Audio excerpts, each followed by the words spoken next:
If my life was a movie, this would be the opening scene. Interior, Brooklyn bedroom, day. A young man in his late 20s stares at a computer screen. An email. He's just been fired. Who is this? Why is this happening? Like so many creatives before him who've tried to feed their artistic hunger with a corporate job, he's been chewed up and spit out. You might think this is the part where he dusts himself off and climbs the ladder of success, but this is not that kind of story.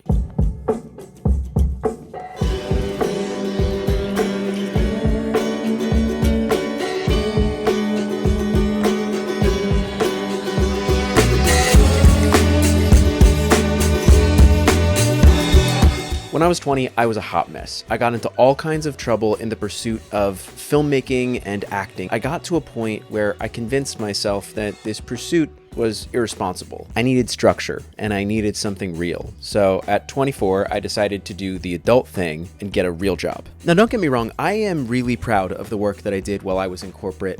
It's just that the level of output required from a person like me, it's just not sustainable. Corporate jobs are made for type A people, and I am not a type A person. And if you're like me, and you're not a type A person working in a space made for type A people, they're always gonna sniff you out. It really isn't about how good you are at your job. It's about how willing you are to be overworked. Now, if you take someone like me and you put them in a space like that, what you get is a recipe for burnout fast. And it becomes this like vicious cycle where I need money, I get a job, I burn out, I leave, and then I need money again.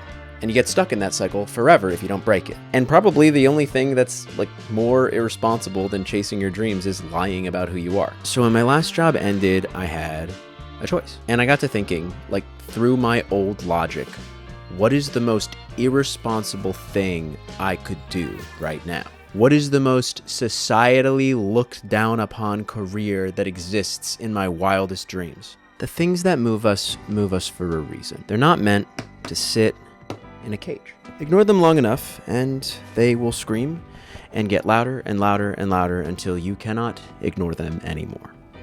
And if you ignore them long enough, they turn into depression, which is something that I am no longer willing to accept. So I think I'll do something irresponsible. I think I'm gonna listen to the things that I want. I think I'm gonna sign up for a class, and I think I'll be an actor.